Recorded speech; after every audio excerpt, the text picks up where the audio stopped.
एक आदमी हर दिन अपने साथ एक जार रखता था। आखिर क्यों? असल में उसके पास लकड़ी की एक पट्टिका का आधा हिस्सा था जो उसे मौत की सजा पाए एक कैदी ने फांसी से ठीक पहले दिया था। फांसी के चबूतरे पर खड़े होकर उस कैदी ने उस आदमी की आंखों में देखा और धीमी आवाज में कहा, मेरी बातें याद रखना मोहन, रिहा होने के बाद तुम्हें इसका दूसरा आधा हिस्सा ढूंढना होगा। और फिर उसे गोली मार दी गई। ठीक 1 साल बाद उस आदमी की किस्मत ने पलटा खाया। लकड़ी का वही आधा हिस्सा एक अजनबी के पास मिला। जब दोनों ने उन टुकड़ों को एक साथ रखा तो उन पर कुछ शब्द उभर आए, मेघ मल्हार की छोटी सुरमई पहाड़ी। वे फौरन उसी गुफा में जा पहुंचे। वहां उन्होंने घंटों तलाश की, पत्थरों को पलटा, हर कोना छान मारा, लेकिन कुछ नहीं मिला। हार मानकर दोनों वहीं सो गए। बातचीत के दौरान उस आदमी को पता चला कि 700 रहा भाई उसी बूढ़े कैदी का भतीजा था। तभी गुफा के दरवाजे से चांदनी की एक किरण अंदर आई और एक छोटे से पौधे को रोशन कर दिया। उस आदमी को अचानक एक आइडिया आया। वह झपट कर उठा और जैसे ही पौधे को जड़ों से उखाड़ा, नीचे एक चमड़े का लिफाफा दबा था। वह आदमी इतना एक्साइटेड हो गया कि उसकी हालत खराब हो गई। उन्होंने उसे खोला और एक किताब मिली जिसके कवर पर 3 बड़े अक्षर लिखे थे। ये वही प्राचीन रण कौशल था जो पिछले 300 साल से खोया हुआ था। इस रण कौशल के अभ्यास के लिए सबसे पहले कलाई और हाथ की ताकत को ट्रेन करना था। इसलिए दोनों ने घर पर बने साधनों से अभ्यास शुरू किया। इसके बाद बारी थी कमर और पैरों को पत्थर जैसा मजबूत बनाने की। यकीन मानिए इस मुश्किल ट्रेनिंग ने उनके पसीने छुड़ा दिए और उन्हें चक्कर आने लगे। खासकर आंखों की रोशनी को ट्रेन करते समय उस आदमी की आंखें लाल हो गईं। आखिर में और सबसे जरूरी बात, उन्हें अपनी कमर की निचली ताकत को ट्रेन करना था। इस बेमिसाल रण कौशल को जल्द से जल्द मास्टर करने के लिए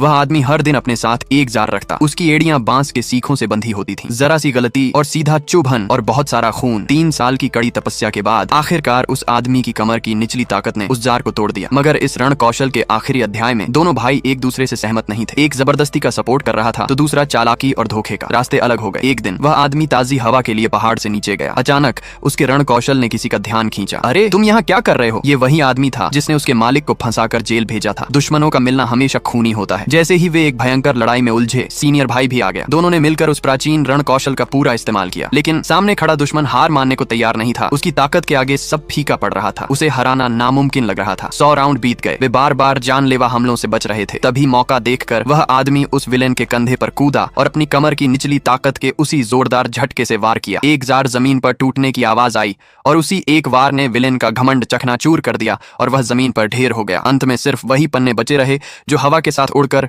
शायद किसी नए योद्धा की तलाश में निकल पड़े थे।